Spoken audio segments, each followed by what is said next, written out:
So this is where we start the new material, okay?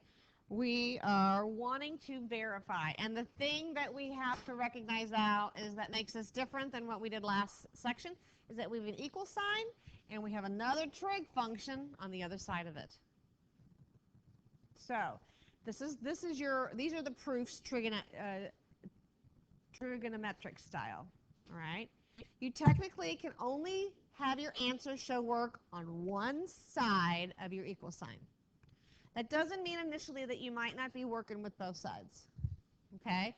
But your final answer will only have answers on, or work on one side of the equal sign, either the left or the right.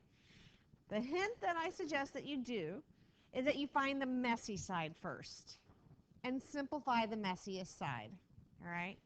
So I see, would we agree that this is the messiest side? Okay. So we want to work with the side and get it to simplify down so that it's just the tangent of x. All right, you should immediately see that I have a squared function. And anytime we have a squared function, we have to start thinking of all of our identities. And so let's say, remind ourselves that sine squared of x plus cosine squared of x equals 1. That tangent squared of x plus 1 equals secant squared of x. And cotangent squared of x plus 1 equals cosecant squared of x. All right, these are the things you're going to get quizzed on. All right, so I'm trying to give you some hints. We're going to spend a couple days on this because it takes a while to start seeing the pattern. But ultimately, all you're doing is manipulating and substituting and rewriting things in a different way. Okay? So what I'm going to do is I'm also going to notice that I have some reciprocal functions going on. So we need to remember that 1 over the cosecant of x is the sine of x, and 1 over the secant of x is the cosine of x. And anytime we deal with a fraction, we want to separate our numerator from our denominator. All right? So I am going to do a couple of things when I rewrite this. I'm going to write this as 1 over the cosecant of x times 1 over the secant of x times 1 plus tangent squared of x over 1. Are you comfortable with the way I separated that? I am multiplying in my denominator, so I'm multiplying these individual fractions. Okay?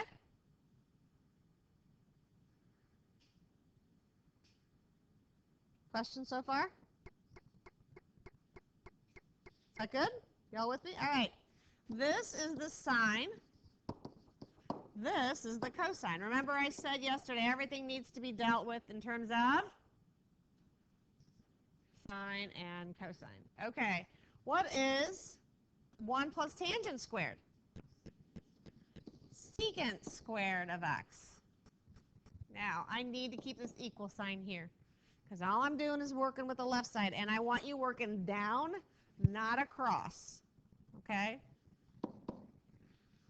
So again, anytime I have a reciprocal one, I want to think of its inverse. That means that this is sine of x times cosine of x times 1 over cosine squared of x.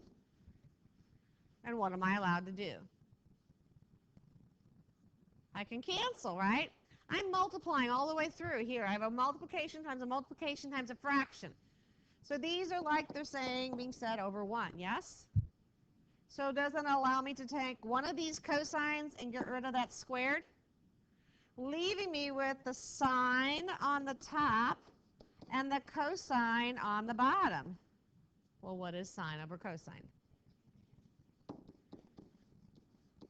And so I've proved that the left side really can be manipulated to the right side. Okay? So again, some of the things that we learned from the last time that are hints for manipulation, you might have to factor. I'm going to say conjugates. You might see that come up. Separating numerator and denominator into separate fractions. If I'm adding or subtracting, I might have to get a common denominator. These are all the little hints that you might want to consider as you're looking at these. Always you're thinking about your identities. How can I replace things? And how do I simplify everything to sines and cosines? So sometimes they're both complicated. And sometimes we work on both sides to get them to the same, and then we continue working on the left side. So you'll see what I'm going to say in a second. All right? So I got squared here. I got squared here. What is cosecant squared minus cotangent squared? Is it? Which one? And this is where we get trouble. We know that cotangent squared x plus 1 equals cosecant squared of x, right? So what is cosecant squared of x minus cotangent squared of x equal to? Okay. So would you agree that this is another way of saying 1? Does that make sense? So we have to eventually erase one of my sides if I'm working with both of them, but at least it gives us a hint of where to start. All right, what is my problem here? What's the problem on the left side that I want to fix? I got reciprocal functions, right? So this is 1 over the cosecant of a times the sine of a over 1, plus this is 1 over the secant of a times the cosine of a over 1. Now that's supposed to equal 1. Well, what is 1 over the cosecant? Yeah, so this is sine. Can you agree? Are you comfortable with me going sine squared of a at this point? Because what's sine times sine? Sine squared. Do you want you want me to get rid of this step and put an extra one in there, or are you all okay? Plus, what is really that? And what's cosine times cosine? Cosine squared of a. Well, what is sine squared plus cosine squared? 1. Now remember, what is it supposed to be equal to? What is it supposed to be equal to? Cosecant squared minus cotangent squared, right? Remember, we manipulated the right side and said, oh, that's 1, right? So while we know that this is 1, I can't say 1 is equal to 1. I have to get this to say cosecant squared minus cotangent squared equals cosecant squared minus cotangent squared. But if I have 1, see, if I have 1 here, I can work backwards. So a step before that would be, well, and I can say cosecant squared of a plus cotangent squared of a is another way of writing 1. Does that make sense? And then I get rid of this, because remember, I have to have it set equal to the right side with no work on that side. So what's another way of writing 1? I can say sine squared plus cosine squared. I can also say cosecant squared minus, sorry. I made a mistake here. Minus cotangent squared of a. And that was what I was trying to prove. Maddie? I had to get this. This is what I have to get all of that work to show, right? So while I simplified it initially to show that this is another way of writing 1, when I got to 1, I knew, ooh, but I can also write that as this, which is what I was trying to prove. So this is what I mean when I say I sometimes work with both sides, but then I have to continue working on the left side and get rid of the work on the right side. You kind of use this, the fact that this was equal to 1, as a hint of what to do when I got to 1, how to continue working. Does that make sense? Yeah, Caroline?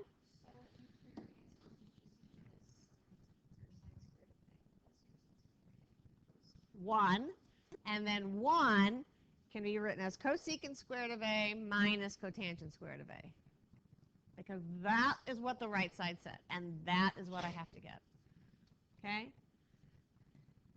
Find a numerical value of one trig function of x if cotangent of x over cosine of x is equal to 2. Okay, so this isn't a proof. This is just a manipulation. And we're just trying to figure out what x can be. So we need to simplify that left side down so that it makes a little more sense. So we're going to use those same hints. I'm going to write this as 1 over the cosine of x times a cotangent of x over 1 equals 2. This mess here I have to simplify down. Okay? Well, that's the same thing as saying 1 over the cosine of x times, well, how do we simplify cotangent of x? Okay, but then I got a mess still. So remember these are cosine over sine, good. Right, so this is really saying 1 over the sine of x is equal to 2. So I could say that the cosecant of x is equal to 2, but I don't know my trig functions for cosecant, do I? So I could really say that means the sine of x is equal to 1 over 2. Exactly. Follow what I just did? Well, where is the sign positive? Here and here. And the sign of what radian measure is 1/2. Okay? So if I'm asking for only 1, then you could just give me 1. But if I wanted it all, if I said the word all, then it would be pi over 6 and... Exactly. Remember, this is 6/6, right? So this is 5 pi over 6. So as long as you give me one of those for this problem, that's fine. Did your computer freeze on you, Caroline?